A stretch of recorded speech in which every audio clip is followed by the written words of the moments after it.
Hello everyone and welcome to coders point. So आज के इस वीडियो में हम लोग बात करने वाले हैं कि अगर हमको हमारी आउटपुट स्क्रीन पे कुछ प्रिंट करना होगा तो उसे हम कैसे प्रिंट करेंगे। इससे पहले वाली वीडियो में हमने डिस्कस करा था कि किस तरीके से किसी प्रोग्राम को क्रिएट किया जाता है, कैसे उसको कंपाइल किया जाता है एंड कैसे आउटपुट देखा जाता है। तो अगर आपने उस वीडियो को ना देखा हो तो प्लीज जाकर के पहले उस वीडियो को देख लें, क्योंकि उस वीडियो में हम लोग ने कुछ बहुत ही ज्यादा इंपॉर्टेंट कंसेप्ट्स के बारे में डिस्कस किया था। सो आज की इस वीडियो में हम लोग बात करेंगे कि अगर आपको कुछ प्रिंट करना हो, लेट्स सपोज आप एक प्रोग्राम बनाते हो और उस प्रोग्राम में आपको यूजर के सामने कोई मैसेज प्रिंट करना है। फॉर एग्जांपल आप प्रिंट करना चाहते हो वेलकम टू सी लैंग्वेज। मान लीजिए हमको मैसेज प्रिंट करना है वेलकम टू सी लैंग्वेज।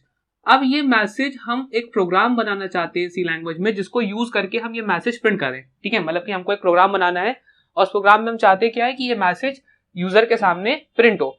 तो कुछ भी प्रिंट करने के लिए अगर हम सी लैंग्वेज में कुछ भी प्रिंट करना चाहते हैं, फिर वो चाहे कोई मैसेज हो या कुछ भी हो, प्रिंट करने के लिए हम लोग यूज करते हैं प्रिंट फंक्शन का। हम लोग यूज करते हैं प्रिंट फंक्शन का। और आज की इस वीडियो में हम लोग यही पढ़ने वाले हैं कि किस तरह से इस प्रिंट फंक्शन को यूज किया जाता है किसी चीज को सी लैंग्वेज में प्रिंट कराने के लिए। ठीक है, तो सबसे पहली चीज जो आपको पता होना चाहिए प्रिंट फंक्शन क्या है। तो देखिए, प्रिंट फंक्शन एक प्री डिफाइंड फंक्शन है। ठीक है, प्रिंट एफ, ये क्या है? Print is a pre defined function which is used to print something। ठीक है, तो printf क्या है? अब जिस फंक्शन की हम लोग बात कर रहे हैं प्रिंट फंक्शन, एक्चुअल में ये printf है। printf क्या है? printf एक फंक्शन है जिसको यूज किया जाता है कुछ भी प्रिंट करने के लिए। मतलब अगर आपको सी लैंग्वेज में कुछ भी प्रिंट करना है, किसी भी तरह के मैसेज को प्रिंट करना है, तो उसको प्रिंट करने के लिए आप यूज करेंगे printf फंक्शन को।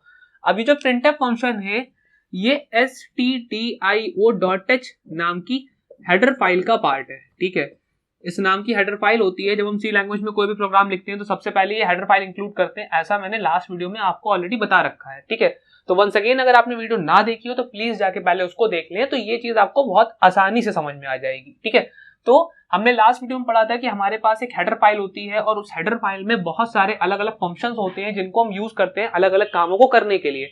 तो उन सारे फंक्शंस में से ही एक फंक्शन होता है printf। तो printf फंक्शन को यूज करते हैं जब भी हमको यूजर के सामने कुछ प्रिंट करना होगा, किसी भी तरह का मैसेज प्रिंट करना होगा, किसी वेरिएबल की वैल्यू प्रिंट करनी होगी, कोई कैलकुलेशन का रिजल्ट प्रिंट करना होगा, ऐसा कुछ भी अगर आपको प्रिंट करना होगा तो प्रिंट करने के लिए आप लोग यूज करोगे printf फंक्शन का। ठीक है, अब दूसरी चीज जो हमको पता होनी चाहिए वो ये होनी चाहिए कि printf फंक्शन को यूज कैसे किया जाता है। ठीक है, यानी कि सिंटेक्स ऑफ प्रिंट फंक्शन। ठीक है, जहां पर भी हम ये वर्ड लिखेंगे सिंटेक्स, इसका मतलब होता है किसी कोड को लिखा कैसे जाता है। ठीक है, तो अगर आपको ना पता हो तो आगे से इस बात का ध्यान रखें। तो देखिए, printf फंक्शन को यूज करना बहुत ही ज्यादा आसान है। सबसे पहले आपको लिखना पड़ता है printf, जो कि हमारे फंक्शन का नाम है। अच्छा, ये चीज आपको ध्यान रखनी है कि आप सी लैंग्वेज में जो भी कोड लिखेंगे वो पूरा कोड स्मॉल में होना चाहिए, कैपिटल में कुछ नहीं लिखना होता है। तो printf लिखने के बाद आपको ब्रैकेट ओपन करना है। ब्रैकेट ओपन करने के बाद इन्वर्टेड कॉमा, और यहाँ पर वो सेंटेंस या फिर हम कह सकते हैं वो स्टेटमेंट आ जाएगी जो कुछ भी आपको प्रिंट करना है। ठीक है, और उसके बाद वापस से आपको इन्वर्टेड कॉमा लगाना है एंड ब्रैकेट क्लोज करके सेमीकोलन लगा देना है। बहुत ही सिंपल सा सिंटेक्स होता है। आपको सबसे पहले printf लिखना है, printf लिखने के बाद ब्रैकेट ओपन करना है, ब्रैकेट ओपन करने के बाद इन्वर्टेड कॉमा लगाना है, और उसके बाद जो भी स्टेटमेंट आप लिखना चाहते हो या जो भी मैसेज आप प्रिंट कराना चाहते हो वो मैसेज आप लिखोगे, एंड मैसेज लिखने के बाद फिर inverted comma and finally bracket close करके सेमीकोलन। ठीक है, तो बहुत सिंपल सी चीज आज हम लोग को पढ़नी है। हम लोग क्या पढ़ रहे हैं? हम लोग पढ़ रहे हैं कि किसी भी प्रोग्राम में अगर हमको कुछ प्रिंट कराना है, यूजर के सामने किसी तरह का मैसेज देना है, तो वो मैसेज आप कैसे दे पाओगे। तो वो मैसेज देने के लिए हम लोग यूज करते हैं printf नाम के फंक्शन का। और printf नाम के फंक्शन को कैसे यूज किया जाता है? तो पहले आपको printf लिखना होता है, फिर ब्रैकेट ओपन करना होता है, ब्रैकेट ओपन करने के बाद इन्वर्टेड कॉमा लगाना होता है, इन्वर्टेड कॉमा लगा लेने के बाद यहाँ पर आपको वो मैसेज लिखना है जो मैसेज आप यूजर के सामने प्रिंट करना चाहते हो। फिर उसके बाद आपको वापस इन्वर्टेड कॉमा लगाना होता है, ब्रैकेट क्लोज करना होता है एंड देन सेमीकोलन लगाना होता है। ये होता है ओवरऑल printf फंक्शन का सिंटेक्स। तो अब हम देखते हैं कि printf फंक्शन को कैसे हम प्रोग्राम में लिखेंगे एंड कैसे उसको यूज किया जाएगा। ठीक है, तो सबसे पहली चीज जो आपको करनी है, जैसा कि हम लोग ने लास्ट वीडियो में ऑलरेडी डिस्कस किया था, सबसे पहले हम लोग अपनी हेडर फाइल को इंक्लूड कराते हैं। तो हमने लिखा हैश इंक्लूड और उसके बाद हमने लिखा है यहाँ पे भोसड़ी वालों को जो लाना था अभी लेके आएंगे। तो सबसे पहले हम लोग क्या करेंगे, सबसे पहले जैसा कि हम लोग ने लास्ट वीडियो में पढ़ा था, सबसे पहले आपको हेडर फाइल को इंक्लूड कराना होता है। क्यों इंक्लूड कराना होता है हेडर फाइल को? क्योंकि बिना हेडर फाइल इंक्लूड कराए आप उस पर्टिकुलर फंक्शन को यूज नहीं कर सकते। तो हमने लिखा यहाँ पे हैश और उसके बाद लिखा हमने यहाँ पे इंक्लूड, और इंक्लूड लिखने के बाद फिर हमने यहाँ पे एंगल ब्रैकेट्स ओपन करे और यहाँ पर हमने हेडर फाइल का नाम लिखा जो कि है stdio.h। stdio.h क्या है? तो stdio.h यानी कि स्टैंडर्ड इनपुट आउटपुट एक हेडर फाइल है। और इस हेडर फाइल को क्यों यूज करते हैं? इस हेडर फाइल को यूज करते हैं ताकि हम बेसिक इनपुट आउटपुट फंक्शंस का इस्तेमाल अपने प्रोग्राम में कर सके। तो हमने एक बार हेडर फाइल को इंक्लूड कर लिया। हेडर फाइल को इंक्लूड करने के बाद अब हमको वो एरिया चाहिए जिस एरिया में हम अपना कोड लिखेंगे। तो वो एरिया कैसे डिक्लेयर होगा? तो हमने लिखा है यहाँ पर इंट, उसके बाद मेन, एंड देन मेन लिखने के बाद हमने यहाँ पे लगाए ब्रैकेट्स और उसके बाद हमने कर्ली ब्रेसेस ओपन करा और कर्ली ब्रेसेस को क्लोज कर दिया। तो ये जो पूरा पार्ट है इस पॉइंट से लेकर के इस पॉइंट तक, इसके बीच में आप जो भी लिखना चाहो अपने कोड में लिख सकते हो, जैसा कि हम लोग को ऑलरेडी पता है। ठीक है, तो अब हमको करना क्या है यहाँ पे? तो हमको यहाँ पे एक बहुत सिंपल सा मैसेज प्रिंट कराना है। सपोज हम प्रिंट कराना चाहते हैं वेलकम टू सी लैंग्वेज।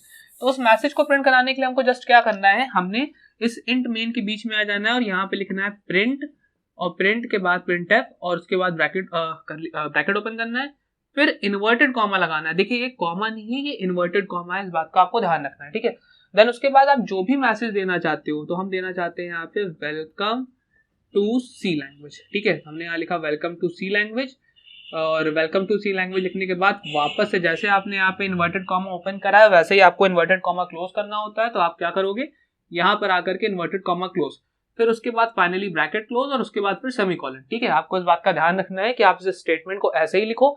देखिए प्रिंट और एफ के बीच में कोई स्पेस नहीं है, प्रिंट एफ और ब्रैकेट के बीच में भी कोई स्पेस नहीं है। ब्रैकेट ओपन करने के बाद आपको इन्वर्टेड कॉमा लगाना है, इन्वर्टेड कॉमा लगाने के बाद आपको पूरा मैसेज लिखना है, जो भी मैसेज आपको प्रिंट कराना है, और पूरा मैसेज लिख लेने के बाद फाइनली आपको वापस से इन्वर्टेड कॉमा लगाना है। इन्वर्टेड कॉमा लगाने के बाद वापस से कोई स्पेस नहीं है, आपको ब्रैकेट क्लोज करना है एंड देन अगेन यहाँ पे आपको सेमीकोलन लिख देना है। ये हमारा एक सिंपल सा प्रोग्राम बनके तैयार हो गया और फाइनली यहाँ पे हमको लिख देना है रिटर्न 0। ठीक है, अब ये रिटर्न 0 क्यों लिखते हैं? तो हमने ऑलरेडी बताया था आपको कि जब भी कोई फंक्शन सी लैंग्वेज में डिक्लेयर किया जाता है तो जब वो फंक्शन पूरा एग्जीक्यूट हो जाता है तो फाइनली लास्ट में वो एक वैल्यू रिटर्न करता है, और उस वैल्यू को रिटर्न करने की वजह से ही हमको पता चल पाता है कि वो पर्टिकुलर फंक्शन प्रॉपर्ली वर्क कर चुका है। ठीक है, तो ये चीज हम लोग ऑलरेडी डिस्कस कर चुके हैं। तो अगर आपको इस पूरी वीडियो को देखना हो तो प्लीज जाकर के डिस्क्रिप्शन में लिंक चेक करें या फिर आई बटन पे क्लिक करके पुरानी वाली वीडियो पहले देखें। ठीक है, तो इस तरीके से हमने यहाँ पर एक सिंपल सा प्रोग्राम बना लिया जहां पर हमने एक मैसेज प्रिंट कराया वेलकम टू सी लैंग्वेज। तो चलिए अब इसको हम लोग कंप्यूटर पे बना करके देखते हैं और देखते हैं इसका क्या आउटपुट आएगा। तो फ्रेंड्स, हम लोग आज क्रिएट करने जा रहे हैं एक सिंपल सा प्रोग्राम जिसमें हम सिंपली एक मैसेज प्रिंट कराएंगे अपने प्रोग्राम में। तो आप लोग देख सकते हो मैंने टर्बो C++ कंपाइलर ओपन कर लिया है। कंपाइलर ओपन करने के बाद आपको करना क्या है, आपको फाइल पे क्लिक करना है। फाइल पे क्लिक करने के बाद आपको न्यू पे क्लिक करना है, और न्यू पे क्लिक करने के बाद आपके पास वो पेज आ जाएगा जिसमें आपको अपना प्रोग्राम लिखना है। तो सबसे पहले आपको क्या करना है, सबसे पहले आपको स्क्रीन पे यहाँ पे लिखना है हैश के बाद फिर लिखना है हमको इंक्लूड। देन इंक्लूड लिखने के बाद आपको एंगल ब्रैकेट ओपन करना है, और एंगल ब्रैकेट ओपन करने के बाद हम लिखेंगे stdio.h। देन उसके बाद जैसा कि हम लोग करते आए हमको लिखना है इंट और फिर मेन। तो हमने यहाँ पे क्या किया, सबसे पहले हमने अपनी हेडर फाइल इंक्लूड करा ली। ये जो ऊपर हमने कोड लिखा है इस कोड के थ्रू हम लोग stdio.h नाम की हेडर फाइल को अपने प्रोग्राम से इंक्लूड करा ले रहे हैं। क्यों इंक्लूड करा रहे हैं? ताकि हम अलग अलग इनपुट आउटपुट फंक्शंस का इस्तेमाल अपने प्रोग्राम में कर सकें। फिर हमको एक एरिया चाहिए था जहाँ पर हम प्रोग्राम को लिख पाएँ, तो उसके लिए हमने मेन फंक्शन डिक्लेयर कर लिया। अब मेन फंक्शन के अंदर यहाँ पर अपने प्रोग्राम को लिख सकते हैं। ठीक है, तो हमको करना क्या, हमको प्रिंट एफ फंक्शन का इस्तेमाल करना है और उसको यूज़ करके एक मैसेज प्रिंट करना है। तो प्रिंट एफ फंक्शन को कैसे यूज़ करते हैं, तो यूज़ करने के लिए सबसे पहले तो आपको लिखना है यहाँ पे प्रिंट एफ। तो हमने लिखा है यहाँ पे प्रिंट एफ। प्रिंट एफ लिखने के बाद आपको ब्रैकेट ओपन करना है। ब्रैकेट ओपन करने के बाद फिर आपको इन्वर्टेड कॉमा ओपन करना है। इस बात का आप ध्यान रखें कि ये इन्वर्टेड कॉमा है, सिंगल कॉमा नहीं है। ठीक है, अगर आप सिंगल कॉमा लिखोगे तो एरर आएगी, तो आप यहाँ पे इन्वर्टेड कॉमा लिखोगे। इन्वर्टेड कॉमा लिखने के बाद अब आपको सिंपली यहाँ पे वो मैसेज लिखना है जो आपको प्रिंट करना है। तो हमने लिखा है यहाँ पे वेलकम टू कोडर्स पॉइंट। अब यहाँ पे आप कोई भी मैसेज लिख सकते हो जो भी आपको प्रिंट कराना है। ठीक है, तो ये आपके हाथ में होता है, आप जो भी मैसेज लिखना चाहो यहाँ पर लिख सकते हो, ठीक है। तो ये मैसेज लिख लेने के बाद अब आप क्या करोगे, तो अब आप सिंपली इन्वर्टेड कॉमा क्लोज कर दोगे। इन्वर्टेड कॉमा क्लोज करने के बाद अब आपको ब्रैकेट क्लोज करना है, और ब्रैकेट क्लोज करने के बाद हमको सेमीकोलन लगा देना है। सेमीकोलन हम लोग क्यों लगाते हैं, तो सेमीकोलन हम लोग इसलिए लगाते हैं ताकि जब हमारा प्रोग्राम एग्जीक्यूट हो तो हमारे कंपाइलर को ये पता चल सके कि ये पर्टिकुलर लाइन, ये पूरी लाइन इस पर्टिकुलर जगह पे जहाँ पे सेमीकोलन लगा हुआ वहाँ पे आकर के एंड हो गई है, ताकि हमारा जो प्रोग्राम है वो नेक्स्ट लाइन पे मूव हो सके। इतना कोड लिख लेने के बाद अब हमको क्या करना है, तो क्योंकि हमारा ये जो फंक्शन है, ये जो हमारा मेन फंक्शन है, ये एक इंटीजर टाइप की वैल्यू रिटर्न कर रहा है। इंटीजर क्या होता है, तो इंटीजर एक डेटा टाइप होता है जो इस्तेमाल करा जाता है जब हमको इंटीजर वैल्यूज़ को यूज़ करना होता है हमारे प्रोग्राम में तब। तो यहाँ पे हमारे केस में मेन फंक्शन जो हमारा है वो इंटीजर टाइप की वैल्यू रिटर्न कर रहा है। तो हम क्या करेंगे, हम यहाँ पे सिंपली आएंगे और यहाँ पर आकर के लिख देंगे रिटर्न 0 और उसके बाद सेमीकोलन, रिटर्न 0 और उसके बाद सेमीकोलन। तो इसका मतलब क्या हुआ, इसका मतलब ये हुआ कि जब हमारा प्रोग्राम, ये जो हमारा सिंपल सा प्रोग्राम है, जब ये पूरा एग्जीक्यूट हो जाएगा, मतलब कि जब हम इसको रन करा देंगे तो उसके बाद जब ये फंक्शन सक्सेसफुली एग्जीक्यूट हो जाएगा तो ये मेन फंक्शन हमको 0 रिटर्न करेगा, ठीक है। तो ये हमारा बहुत ही सिंपल सा प्रोग्राम है जहाँ पर हमने क्या करा है, सबसे पहले तो हैश इंक्लूड लिखा है। हैश इंक्लूड क्यों लिखा है, क्योंकि हमको हेडर फाइल इंक्लूड करनी थी stdio.h। stdio.h क्या होती है, तो stdio.h स्टैंडर्ड इनपुट आउटपुट एक हेडर फाइल है जिसको यूज़ किया जाता है जब कभी भी हमको इनपुट आउटपुट ऑपरेशंस परफॉर्म करने होते हैं। तो फ्रेंड्स, अगर ये चीज़ आपको नहीं पता है कि stdio.h क्या होता है तो आप इससे पहले वाली वीडियो को देख करके सीख सकते हो कि हेडर फाइल क्या होती है और उसको क्यों यूज़ किया जाता है, ठीक है। उसके बाद हमने मेन फंक्शन लिखा है, मेन फंक्शन लिखने के बाद हमने सिंपल मैसेज लिखा है। अब यहाँ पे हमने वेलकम टू कोडर्स पॉइंट लिखा है। आप जो चाहो मैसेज लिख सकते हो, बस आपको किस बात का ध्यान रखना है, आपको ध्यान इस बात का रखना है कि जब भी आप प्रिंट फंक्शन का इस्तेमाल करोगे, प्रिंट फंक्शन का इस्तेमाल करते समय आप जो भी मैसेज लिखोगे वो आप इन्वर्टेड कॉमा के अंदर लिखोगे, ठीक है। तो हमने यहाँ पे इन्वर्टेड कॉमा के अंदर वेलकम टू कोडर्स पॉइंट लिखा है, ठीक है, और उसके बाद हमने सेमीकोलन लगाया है। तो अब हम क्या करेंगे, अब हम सिंपल कंपाइल पे क्लिक करेंगे और कंपाइल पे क्लिक करने के बाद एक बार कंपाइल ऑप्शन पे क्लिक करेंगे और हमारा प्रोग्राम कंपाइल हो गया है। यहाँ आप देख सकते हो वार्निंग दिखा रहा है 0, एरर दिखा रहा है 0। तो आपको कोई सी भी की प्रेस कर देनी है, फिर हमको फाइनली प्रोग्राम पे रन पे क्लिक करना है और प्रोग्राम को रन करा देना है। एक बार प्रोग्राम को रन करा देने के बाद अब हम विंडोज़ पे क्लिक करेंगे और विंडो ऑप्शन पे क्लिक करने के बाद हम यहाँ पे आकर के आउटपुट पे क्लिक करेंगे और आप थोड़ा सा यहाँ पे नीचे आओगे और नीचे आके आप यहाँ देख सकते हो कि यहाँ पे लिख के आ रहा है वेलकम टू कोडर्स पॉइंट, ठीक है। तो इस तरीके से हम प्रिंटफ फंक्शन को यूज़ करके किसी भी मैसेज को अपने प्रोग्राम में प्रिंट करा सकते हैं, ठीक है। तो फ्रेंड्स, हम लोग ने इस प्रोग्राम को सक्सेसफुली कंप्यूटर पर रन करा के देख लिया और आपने आउटपुट ऑलरेडी देख लिया कि आउटपुट क्या आया। अब इतना बना लेने के बाद अब इस प्रोग्राम को हम थोड़ा सा इसका लेवल इंक्रीज करते हैं। मतलब अभी तक क्या था, अभी तक तो हमको सिंपल क्या करना था, हमको सिंपली यहाँ पर एक मैसेज लिखा हमने और मैसेज प्रिंट करा दिया। पर क्या हो अगर हम कोई वेरिएबल क्रिएट करें और वेरिएबल क्रिएट करने के बाद उसकी जो वैल्यू हो, उस वेरिएबल की जो कुछ भी वैल्यू हो, उस वैल्यू को हम प्रिंट कराएं। अब आप कहोगे वेरिएबल क्या होता है, तो अगेन हम लोग ने पुरानी वीडियो में ऑलरेडी डिस्कस करा हुआ है वेरिएबल क्या होता है। आप आई बटन पे क्लिक करके वेरिएबल वाली वीडियो को पूरा देख सकते हो। फिलहाल मैं शॉर्ट में बता दे रहा हूँ। वेरिएबल एक मेमोरी लोकेशन होती है जो कि हम लोग अपने प्रोग्राम में क्रिएट करते हैं ताकि किसी भी तरह की वैल्यू को उसके अंदर स्टोर कर सके, ठीक है। तो आप ऐसे समझ लीजिए, यहाँ पर हमारे पास लेट सपोज मैं इस प्रोग्राम को इरेज कर दे रहा हूँ। आई होप आपको समझ में आ गया होगा कि ये प्रोग्राम कैसे काम करता है। तो फ्रेंड्स, आप ऐसा समझिए, देखिए हमारे पास यहाँ पर एक वेरिएबल है, ठीक है। ये एक वेरिएबल है, इसका नाम है a, और ये एक वेरिएबल है, इसका नाम है b, ठीक है। ये दो वेरिएबल्स हैं। अब इनमें से एक वेरिएबल में हमने स्टोर कर दिया 8, एक वेरिएबल में हमने स्टोर कर दिया 10। हमको क्या करना है, हमको एक तीसरा वेरिएबल बनाना है। लेट सपोज ये वेरिएबल है, इसका नाम है c, ठीक है। और हमको करना ये है कि हमको इन दोनों वेरिएबल्स को ऐड करके जो भी रिजल्ट है वो इस c में स्टोर करा देना है। और फाइनली हम इस C के रिजल्ट को ही प्रिंट कराना चाहते हैं। मतलब हम चाहते हैं कि हमको इस C का जो भी अंदर, इस C के अंदर जो भी वैल्यू है, इसके अंदर जो कुछ भी वैल्यू हो वो वैल्यू हमारी प्रिंट हो जाए, ठीक है। हमको ये काम करना है, तो चलिए करते हैं। तो देखिए, सबसे पहला काम आपको क्या करना है, तो जब भी आप कोई C लैंग्वेज का प्रोग्राम डेवलप करोगे, बिना किसी समस्या के, बिना किसी चीज को सोचे समझे, आपको पहले तो C लैंग्वेज का बेसिक स्ट्रक्चर लिख देना है। बेसिक स्ट्रक्चर क्या है, सबसे पहले आपको यहाँ पे लिखना है हैश के बाद यहाँ पे लिखना है आपको इंक्लूड के बाद आपको यहाँ पे हेडर फाइल का नाम लिख देना है, और हेडर फाइल का नाम लिखने के बाद एंगल ब्रैकेट क्लोज करना है। उसके बाद आपको लिखना है इंट के बाद आपको लिखना है यहाँ पे मेन, और मेन लिखने के बाद फाइनली ब्रैकेट ओपन करना है और ब्रैकेट को क्लोज कर देना है। आपको इतना काम तो करना ही करना है, मतलब इतना काम तो आपको बिना सोचे समझे कर देना है। जब इतना काम आप कर लोगे तो अब आते हैं हमको आगे फाइनली क्या करना है। तो देखिए सबसे पहले हमको क्या करना है, सबसे पहले हमको अपनी मेमोरी में एक वेरिएबल बनाना है और इस वेरिएबल का नाम हम लेट कर ले रहे हैं ए, ठीक है। अब इस वेरिएबल में किस तरह की वैल्यू स्टोर होने वाली है, तो इस वेरिएबल में हम कह रहे हैं इंटीजर टाइप की, यानी कि एक नंबर स्टोर करने वाले हैं, ठीक है। तो चलिए एक वेरिएबल बना लेते हैं। तो वेरिएबल क्रिएट करने के लिए हमको क्या करना होता है, सबसे पहले हमको लिखना होता है इंट, यानी कि डेटा टाइप, जिस भी तरह का वेरिएबल क्रिएट करना है वो डेटा टाइप, और डेटा टाइप लिखने के बाद अब वेरिएबल का नाम, तो हमने वेरिएबल का नाम लिखा ए। ये कर लेने के बाद हमको एक वेरिएबल और बनाना है जिसमें हम दूसरी वैल्यू स्टोर करेंगे। तो लेट सपोज हम एक और वेरिएबल क्रिएट करना चाहते हैं ये, और जिसका नाम है बी, और ये भी इंटीजर टाइप की वैल्यू ही स्टोर करेगा। तो हमने क्या करा, यहाँ पे कॉमा लगाया, कॉमा लगा करके यहाँ पे लिख दिया बी, और उसके बाद फाइनली सेमीकोलन, ठीक है। सेमीकोलन लगाना बहुत ज्यादा जरूरी है, तो आप सेमीकोलन लगाना बिल्कुल भी ना मिस करें। अब इसके बाद आपको क्या करना है, अब इसके बाद आपने दो वेरिएबल्स क्रिएट कर लिए, पर अभी दोनों खाली हैं, इनके अंदर कुछ भी स्टोर नहीं है। अच्छा हाँ, यहाँ पर एक चीज और, हमको यहाँ पर एक वेरिएबल और चाहिए जिसमें हम ए और बी का रिजल्ट स्टोर करेंगे, जो भी इंटीजर टाइप का, और उसका नाम सी है। तो हम यहाँ पे क्या कर रहे हैं, हमने यहाँ कॉमा लगा के लिख दिया सी और उसका सेमीकोलन। तो हमने यहाँ पे क्या करा, हमने यहाँ पे तीन वेरिएबल क्रिएट कर लिए हैं ए, बी और सी, ठीक है। तीनों के तीनों इंटीजर टाइप के हैं और फिलहाल तीनों ही खाली हैं, इनके अंदर कुछ भी हमने स्टोर फिलहाल के लिए नहीं करा है। तो अब हमको क्या करना है, अब इन तीनों के अंदर हमको वैल्यू स्टोर करनी है। लेट सपोज हम ए में स्टोर कर ले रहे हैं, ए में सपोज करिए हमने स्टोर कर लिया 10, बी में सपोज हमने स्टोर कर लिया 20, और उसके बाद इन दोनों को ऐड करके सी में हमको स्टोर करना है 30, ठीक है। तो ये आपको काम करना है। तो अब इस काम को करने के लिए हम क्या कर रहे हैं, हमने यहाँ पर ए में असाइन कर दिया, यहाँ पे 10, फिर सेमीकोलन, बी में असाइन कर दिया यहाँ पे 20 और फिर सेमीकोलन, और फाइनली हमको क्या करना है, ए और बी को ऐड करना है। तो हमने लिखा C is equals to A plus B. Simple mathematics में जैसा आप करते हैं बिल्कुल वैसा ही आपको करना है, बस यहाँ पे आपको सेमीकोलन लगाने का ध्यान रखना है, ठीक है।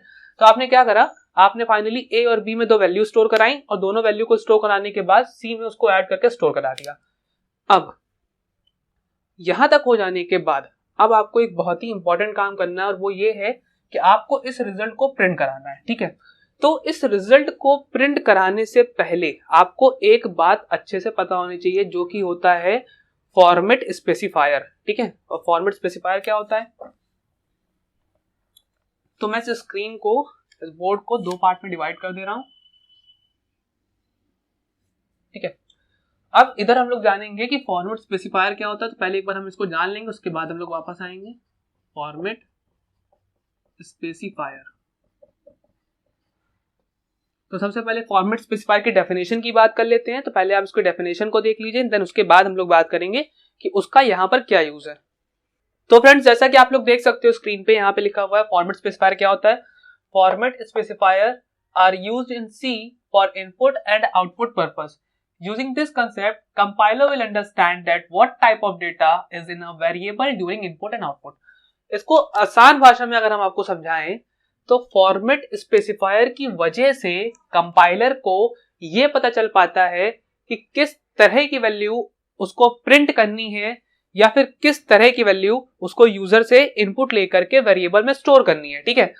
तो हमारे पास अगर हम देखें तो हमारे पास कुल मिलाकर के तीन फॉर्मेट स्पेसिफायर हैं, तीन बेसिक फॉर्मेट स्पेसिफायर हैं। कौन कौन से, सबसे पहले हमारे पास है परसेंटाइल एफ, या फिर सबसे पहले हम लोग लिखते हैं परसेंटाइल डी को। तो परसेंटेज का साइन एंड देन डी, इसको इस्तेमाल करते हैं जब कभी भी आपको इंटीजर वैल्यू या तो प्रिंट करनी होगी या फिर यूजर से इनपुट लेनी होगी। जब कभी भी आपको यूजर से इनपुट लेना होगा या फिर प्रिंट करना होगा इंटीजर वैल्यू का, तो हम लोग यूज करेंगे परसेंटेज डी, ठीक है। इसी तरीके से हम लोग यूज करते हैं परसेंटेज एफ का जब कभी भी हमको यूजर से या तो फ्लोट वैल्यू इनपुट लेनी होगी या फिर फ्लोट वैल्यू प्रिंट करनी होगी। बिल्कुल इसी तरीके से हम लोग यूज करते हैं परसेंटेज सी का। अब परसेंटेज सी का इस्तेमाल तब करा जाता है जब हम यूजर से कैरेक्टर टाइप की वैल्यू या तो इनपुट ले रहे होंगे या फिर यूजर के सामने प्रिंट कर रहे होंगे, ठीक है। तो हमने पढ़ रखा है कि हमारे पास तीन तरह के फंडामेंटल डेटा टाइप होते हैं, इंट, कैर और फ्लोट। इंट का मतलब यहाँ पर क्या है, इंट का मतलब यहाँ पर है इंटीजर, फ्लोट मतलब फ्लोटिंग पॉइंट वैल्यूज जिनमें पॉइंट होता है, और कैर का मतलब है यहाँ पे कैरेक्टर, ठीक है। तो हमारे पास ये तीन फंडामेंटल डेटा टाइप्स होते हैं, और अगर हम किसी इंटीजर टाइप की वैल्यू का इनपुट ले रहे हैं या फिर प्रिंट करा रहे हैं तो हम यहाँ पे यूज करेंगे परसेंटेज डी। अगर हम किसी फ्लोटिंग पॉइंट वैल्यू को प्रिंट कर रहे हैं या फिर यूजर से इनपुट ले रहे हैं तो वहां पे हम यूज करेंगे %f। और अगर हम यूजर से कैरेक्टर टाइप की वैल्यू इनपुट ले रहे हैं या फिर कैरेक्टर टाइप की वैल्यू का प्रिंट करा रहे हैं तो उस केस में हम लोग यूज करेंगे %c। ठीक है, ये बात आपको समझ में आ गई। तो हमारे पास यहाँ पे बेसिकली 3 फॉर्मेट स्पेसिफायर्स हैं, %d, %f और %c। अब %d, %f और %c का यूज यहाँ पर क्या होने वाला है, तो अभी जैसा कि मैंने आपसे कहा कि अगर आपको इंटीजर टाइप की वैल्यू प्रिंट करानी है तो उस केस में हमको यूज करना पड़ेगा %d। ठीक है, अब यहाँ पर अगर आप नोट करोगे तो यहाँ पर हमारा जो a वेरिएबल है ये भी इंटीजर टाइप का है, जो b वेरिएबल है वो भी इंटीजर टाइप का है और जो c वेरिएबल है वो भी इंटीजर टाइप का है, तीनों ही इंटीजर टाइप के हैं। और फाइनली हम करना क्या चाह रहे हैं, फाइनली हम c वेरिएबल को ही प्रिंट करना चाह रहे हैं। तो यहाँ पर हम लिखेंगे, हमने लिखा printf, क्योंकि हम printf फंक्शन का इस्तेमाल कर रहे हैं कुछ भी प्रिंट करने के लिए, तो हमने लिखा printf। उसके बाद हमने ब्रैकेट ओपन करा और ब्रैकेट ओपन करने के बाद जैसा कि मैंने printf में बताया था कि पहले आपको क्या लिखना है, जो भी आपको सेंटेंस वगैरह प्रिंट कराना है तो आप वो लिख लोगे।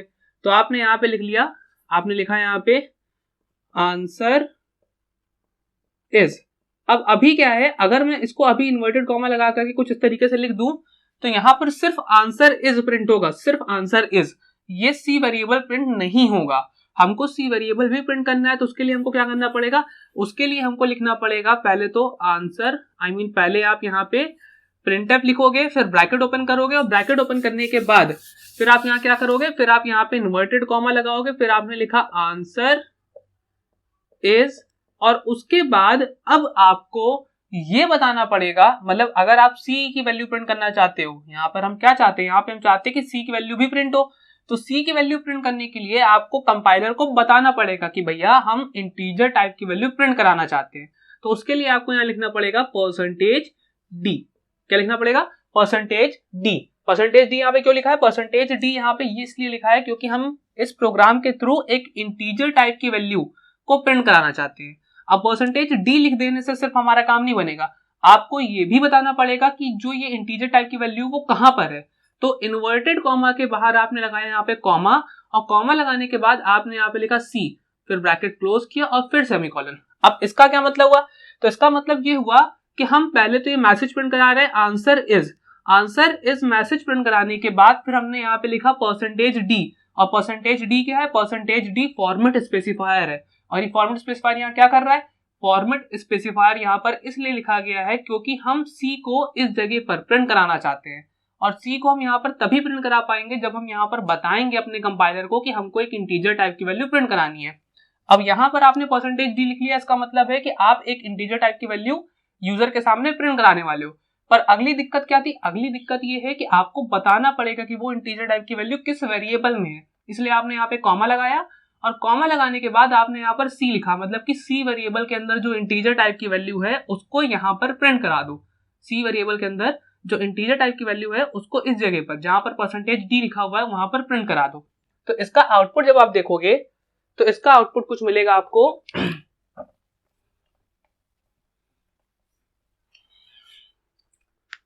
इसका आउटपुट आपको मिलेगा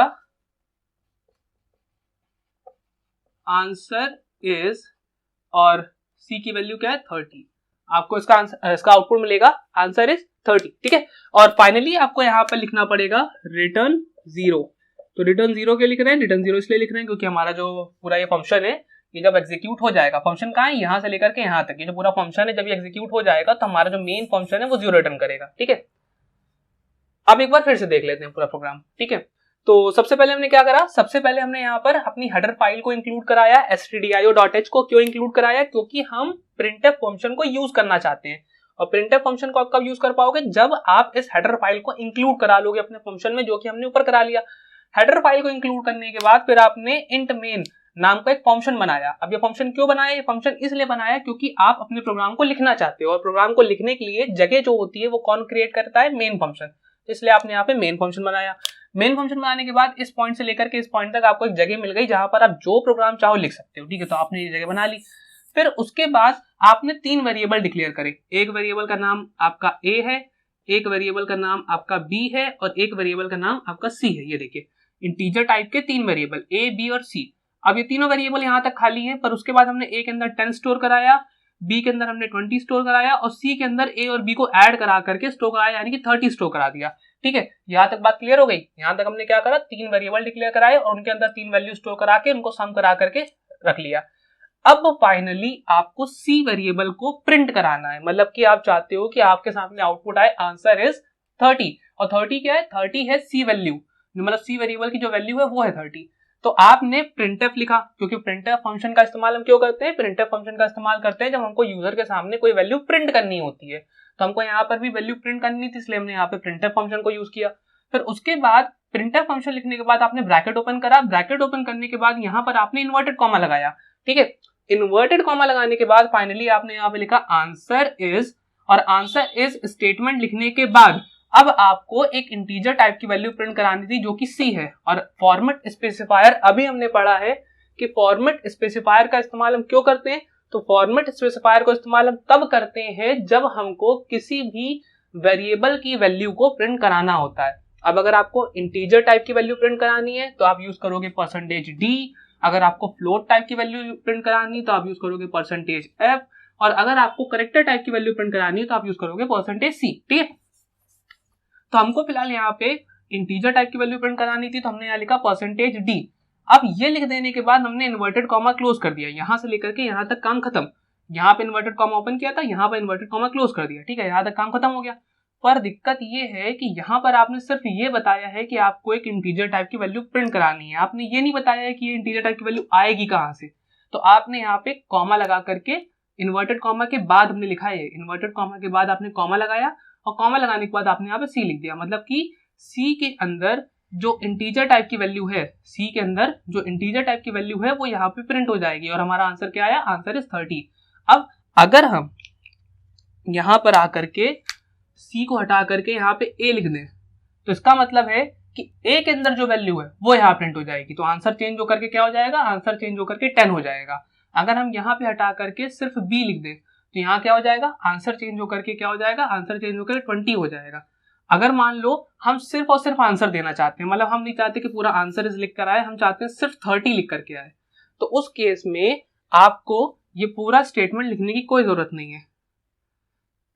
आपको सिर्फ क्या करना पड़ेगा, आपको सबसे पहले तो इन्वर्टेड कॉमा ओपन करना है, फिर आपको बताना है कि आप किस तरह की वैल्यू प्रिंट करना चाहते हो। तो आपने बोला हमको बस एक इंटीजर टाइप की वैल्यू प्रिंट करनी है, तो आपने %d लिखा और इन्वर्टेड कॉमा क्लोज कर दिया, फिर आपने यहाँ कॉमा लगाया और आप किसकी वैल्यू प्रिंट करना चाहते हो, सी की, तो आपने सिर्फ सी लिख दिया, ठीक है। तो आप इसको ऐसे भी कर सकते हो, ठीक है, एक तरीका इसका ये भी है। इसके अलावा अगर आप ऐसे नहीं करना चाहते तो इसके अलावा हमारे पास एक तरीका और है, आप चाहो तो इसको ऐसे भी लिख सकते हो। आप इसको लिख सकते हो आंसर इज, और हमने यहाँ लिखा %d, ठीक है, फिर हमने इन्वर्टेड कॉमा लगा दिया, फिर हमने यहाँ पे कॉमा लगाया और अब की बार हमने सी ना लिख करके यहाँ पे लिख दिया a + b और यहाँ सेमीकोलन लगा दिया। तो इस केस में क्या किया हमने, इस केस में हमने ये जो सम है इसको किसी तीसरे वेरिएबल में स्टोर नहीं किया, हमने ये जो सम है a और b का उसको तीसरे वेरिएबल में स्टोर ना करके यहीं पे लिख दिया। मतलब कि अब होगा क्या, आंसर इज प्रिंट होगा, उसके बाद %d लिखा है, मतलब कि एक इंटीजर टाइप की वैल्यू प्रिंट होनी है। हमने कंपाइलर को बता दिया कि यहाँ पे हमको एक इंटीजर टाइप की वैल्यू चाहिए, और उसके बाद हमने क्या करा, उसके बाद हमने इन्वर्टेड कॉमा क्लोज किया, कॉमा लगाया और a + b लिखा। तो जब ये मैसेज प्रिंट होगा तो पहले a और b को ऐड किया जाएगा, इसके बाद इसकी जो भी वैल्यू निकलेगी वो इस जगह पे जहां पे %d लिखा है वहां पर प्रिंट हो जाएगी। अगर आप इस %d को स्टार्टिंग में लिखते, मतलब आप अगर इसको ऐसे लिख देते, इन्वर्टेड कॉमा लगाते पहले यहाँ पे लिखते आप %d और यहाँ पे लिखते इज आंसर। आप अगर इसको ऐसे लिख देते, उसके बाद इन्वर्टेड कॉमा क्लोज कर देते, फिर कॉमा लगा करके यहाँ पे a + b लिख देते, या फिर सी में स्टोर करके यहाँ पे लिख देते सी, तो उस केस में ये आंसर कैसे आता, ये आंसर आता 30 इज आंसर। ऐसा क्यों आ रहा है, ये 30 इज आंसर क्यों आ रहा है, क्योंकि उस केस में अब यहाँ पर आपने क्या करा, यहाँ पे आपने %d पहले लिखा है, तो जिस जगह पे आपने %d लिखा है वहीं पर इंटीजर टाइप की वैल्यू प्रिंट होगी। बात समझ में आई आपको। तो ओवरऑल प्रिंट फंक्शन ये होता है, प्रिंट फंक्शन को इस्तेमाल करके हम इस तरीके से किसी भी वैल्यू को, चाहे फिर वो वेरिएबल की वैल्यू हो या फिर कोई सेंटेंस हो, बड़े आसानी से अपने सी लैंग्वेज के प्रोग्राम में प्रिंट करा सकते हैं, ठीक है। तो आई होप आपको ये चीज समझ में आ गई होगी। अब इस प्रोग्राम को हम लोग कंप्यूटर पे देख लेते हैं कि इसका क्या आंसर आने वाला है, ठीक है। तो फ्रेंड्स हम लोग क्रिएट करने जा रहे हैं एक और प्रोग्राम, और इस प्रोग्राम में हम लोग क्या करने वाले हैं, तो हम लोग 2 वेरिएबल डिक्लेयर करने वाले हैं, उन वेरिएबल्स के अंदर वैल्यू स्टोर करके उनका सम करेंगे और फिर उसको प्रिंट करेंगे प्रिंटफ फंक्शन को यूज करके। तो चलिए प्रोग्राम को स्टार्ट करते हैं। तो सबसे पहले फ्रेंड्स हम लोग को क्या करना है, सबसे पहले हम लोग बेसिक स्ट्रक्चर लिख लेते हैं। बेसिक स्ट्रक्चर क्या है, पहले हमको लिखना है हैश इंक्लूड stdio.h और उसके बाद फिर हमको यहाँ पर क्या करना है, हमको यहाँ पर मेन फंक्शन डिक्लेयर करना है जिसके अंदर हम प्रोग्राम लिखेंगे। तो हमने लिखा इंट मेन और उसके बाद फिर ब्रैकेट ओपन करा और ब्रैकेट क्लोज कर दिया। तो ये वो पार्ट हो गया जिसके अंदर हम अपना प्रोग्राम लिखने वाले हैं। ठीक है, सबसे पहला काम हमको अब करना है, एक वेरिएबल डिक्लेयर करना है। तो हमने लिखा है यहाँ पे int। हमने इंट क्यों लिखा है, क्योंकि हम इंटीजर टाइप का वेरिएबल डिक्लेयर करने वाले हैं, इसलिए हमने यहाँ पे इंट लिखा है। इंट लिखने के बाद हमने अपने वेरिएबल का नाम लिखा जो कि a है। हमको एक वेरिएबल और चाहिए जो कि b है। तो a और b में तो हम वैल्यू स्टोर कराएंगे और c में हम a और b का सम करा के रखेंगे। तो हमने यहाँ पे 3 वेरिएबल डिक्लेयर कर लिए। हमने एक वेरिएबल a बनाया, एक वेरिएबल b बनाया, एक वेरिएबल c बनाया। वेरिएबल क्या होता है, तो वेरिएबल एक मेमोरी लोकेशन होती है जहां पर हम वैल्यू को स्टोर कर सकते हैं। अब इस केस में हम किस तरह की वैल्यू स्टोर कर रहे हैं इस मेमोरी लोकेशन पे, तो इस केस में हम लोग स्टोर कर रहे हैं इंटीजर टाइप की वैल्यू। ठीक है, अब हमने जो 3 वेरिएबल बनाए हैं, अब फिलहाल ये तीनों वेरिएबल खाली हैं। तो हम एक काम करते हैं, इन तीनों वेरिएबल में एक एक करके वैल्यू असाइन कर लेते हैं। तो हमने a में स्टोर करा लिया 10, a वेरिएबल जो है उसमें हमने स्टोर करा लिया यहाँ पे 10। एक सेकेंड, इसी तरीके से b में हमने स्टोर करा लिया 20। ठीक है, तो हमने क्या करा, हमने a वेरिएबल में 10 स्टोर करा लिया, b वेरिएबल में 20 स्टोर करा लिया। c वेरिएबल में हम क्या चाहते हैं, तो c वेरिएबल में हम चाहते हैं a और b का सम स्टोर हो। तो हमने लिखा c is equals to a plus b। तो इसका क्या मतलब है, इसका मतलब है a और b का सम होगा और a और b का सम होने के बाद जो भी आंसर आएगा वो c में स्टोर हो जाएगा। तो मतलब फाइनली हमने एक सिंपल सी कैलकुलेशन करी है। सबसे पहले काम हमने 3 वेरिएबल बनाए जो कि इंटीजर टाइप के थे। फिर उसके बाद हमने एक वेरिएबल में 10 स्टोर करा, एक वेरिएबल में 20 स्टोर करा और उसके बाद इन दोनों वेरिएबल्स को c के अंदर ऐड कर दिया। ठीक है, अब इसके बाद हमको printf फंक्शन को यूज करके आंसर प्रिंट कराना है। तो हमने लिखा है यहाँ पे printf और printf लिखने के बाद फिर हमने लिखा इन्वर्टेड कॉमा। ठीक है, printf लिखा, ब्रैकेट ओपन करा, फिर इन्वर्टेड कॉमा लिखा, फिर हमने लिखा आंसर इज। अब अगर हम सिर्फ आंसर इज लिख करके ब्रैकेट क्लोज कर दे फिर सेमीकोलन लगा दें। ठीक है, और उसके बाद हम यहाँ पे लिख दे रिटर्न 0। तो हमने लिखा यहाँ पे रिटर्न 0 और सेमीकोलन। अब नीचे देखिए ब्रैकेट हमने क्लोज कर रखा हुआ। तो ये हमारा पूरा कंप्लीट प्रोग्राम है। ठीक है, अगर सिर्फ हम इतना करके रन कराते हैं, पहले कंपाइल कराएंगे हम लोग। तो देखिए हमने कंपाइल कराया। अब यहाँ पे एक वार्निंग आ रही है। वो वार्निंग क्या आ रही है, तो वार्निंग आ रही है कि c is assigned a value that is never used. इसका ये मतलब है कि c वेरिएबल के अंदर एक वैल्यू स्टोर करी गई है जिसका इस्तेमाल अभी तक पूरे प्रोग्राम में कहीं नहीं हुआ है। तो फिलहाल हम इस वार्निंग को इग्नोर करते हुए अपने प्रोग्राम को रन करा लेते हैं। तो रन कराने के लिए हमको क्या करना पड़ेगा, सिंपली हमको इस वार्निंग पे क्लिक करना है और क्लिक करने के बाद हम लोग अपने प्रोग्राम में आ जाएंगे और उसके बाद हमको रन पे जाना है और रन पे जाने के बाद रन पे क्लिक करना है। तो आप देख सकते हैं हमारा प्रोग्राम रन हो चुका है। रन हो जाने के बाद हम गए विंडो पे और विंडो पे जाने के बाद हमने क्लिक करा आउटपुट पे। फिर हमको थोड़ा सा नीचे आना है। आप जैसे थोड़ा सा नीचे आओगे आप यहाँ पे देख सकते हो, यहाँ लिख के आ रहा है सिर्फ आंसर इज। यहाँ पे सब क्या लिख के आ रहा है, सिर्फ लिख के आ रहा है आंसर इज। पर हमको क्या चाहिए, हम चाहते हैं कि वहां पे 30 लिख करके आए। तो फ्रेंड्स हमको यहाँ पे क्या प्रिंट कराना है, हमको यहाँ पे प्रिंट कराना है इस c वेरिएबल की वैल्यू। अभी हमने देखा इसको कंपाइल करा करके वहां क्या लिख के आ रहा है आंसर इज। तो हमको सिर्फ आंसर इज तो चाहिए नहीं, हमको क्या चाहिए, हमको c वेरिएबल की वैल्यू भी चाहिए। तो अब इस c वेरिएबल को हम प्रिंट कराना चाहते हैं printf फंक्शन को इस्तेमाल करके। अभी तक हमने क्या करा था, अभी तक तो हम सिंपल सेंटेंस को प्रिंट करा रहे थे। तो जब भी आपको कोई सेंटेंस प्रिंट कराना होगा तो उसके लिए आपको क्या करना है, आपको printf फंक्शन लिखना है, फिर ब्रैकेट ओपन करना है, फिर इन्वर्टेड कॉमा लगाना है। इन्वर्टेड कॉमा लगाने के बाद आप जो भी मैसेज प्रिंट करना चाहते हो वो मैसेज लिखोगे, यानी कि अपना सेंटेंस लिखोगे, फिर इन्वर्टेड कॉमा फिर लगाओगे, ब्रैकेट क्लोज करोगे और सेमीकोलन लगाओगे, आपका काम हो जाएगा। पर जब आपको कोई वेरिएबल प्रिंट कराना होगा तो अब आपको पहले कंपाइलर को ये बताना पड़ेगा कि आप किस तरह के वेरिएबल को प्रिंट कराने चाहते हो। तो आपने बोला यहाँ पे कि आप प्रिंट कराना चाहते हो इंटीजर टाइप के वेरिएबल को, मतलब आपने लिख लिया %d। अब सिर्फ %d लिख देने से आपका काम नहीं हो जाता। अब आपको ये भी बताना पड़ेगा कि वो कौन सा वेरिएबल है जिसके अंदर की वैल्यू प्रिंट कराना चाहते हो। अभी आपने क्या बताया है, अभी आपने फॉर्मेट स्पेसिफायर इस्तेमाल करके ये बताया है कंपाइलर को कि जो वैल्यू हम प्रिंट कराना चाहते हैं इंटीजर टाइप की है।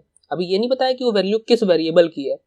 तो इस इन्वर्टेड कॉमा के आप बाहर आएंगे और इस इन्वर्टेड कॉमा के बाहर आने के बाद पहले आप कॉमा लगाएंगे और कॉमा लगाने के बाद उस वेरिएबल का नाम लिखेंगे जिस वेरिएबल की आपको वैल्यू प्रिंट करानी है।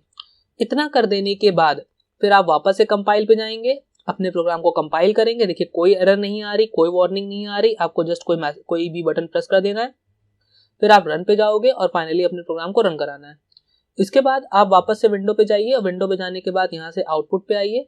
आउटपुट पे आने के बाद आप देख सकते हो यहाँ पे देखिए लिख के आ रहा है आंसर इज 30। अभी दोबारा ये देखिए हुआ ये है कि पुराने आउटपुट भी साथ में प्रिंट हो गए, इसलिए उनके आगे ही लिख करके आ गया, बट एक्चुअल में हमारा आंसर यहाँ से स्टार्ट हो रहा है, यहाँ से देखिए वो लिख के आ रहा है आंसर इज 30। ठीक है, अब यहाँ पर हमको ये बात समझ में आ गई कि अगर हमको कोई वेरिएबल प्रिंट कराना होगा तो वेरिएबल कैसे प्रिंट कराएंगे। सबसे पहले हमको क्या लिखना पड़ेगा, सबसे पहले हमको लिखना पड़ेगा यहाँ पे वेरिएबल का टाइप, मतलब कि हमको इन्वर्टेड कॉमा के अंदर ये बताना पड़ेगा कि हम किस तरह की वैल्यू प्रिंट कराने वाले हैं। फॉर एग्जांपल अगर हम इस आंसर इसको ना प्रिंट कराना चाहते, हम सिर्फ प्रिंट कराना चाहते %d, ठीक है, तो हमने यहाँ पे सिर्फ %d लिख दिया। अब इसका मतलब ये है कि हम एक इंटीजर टाइप की वैल्यू प्रिंट कराना चाहते हैं। ठीक है, फिर हमने बाहर कॉमा लगा के c लिख दिया। अब अगर आप इसको कंपाइल करोगे तो ये भी गलत नहीं है, देखिए कोई दिक्कत नहीं आ रही, कोई एरर नहीं आ रही। आप क्या करिए, रन पे आइए और इस प्रोग्राम को रन करा लीजिए। रन कराने के बाद आप विंडोज पे जाकर के जब आउटपुट देखोगे तो आप देखिए यहाँ पे आपको आंसर यहाँ पे 30 के आगे फिर से 30 लिखा मिल रहा है, मतलब कि हमारा आंसर आ रहा है अभी भी। ठीक है, तो आप इस तरीके से किसी भी वेरिएबल की वैल्यू को प्रिंट करा सकते हो। अच्छा, एक क्वेश्चन जो माइंड में आता है, क्या यहाँ पे हम अपने हिसाब से सेंटेंस लिख सकते हैं? बिल्कुल लिख सकते हैं। हम लिख सकते हैं सम ऑफ 2 नंबर्स, हम ये लिख सकते हैं।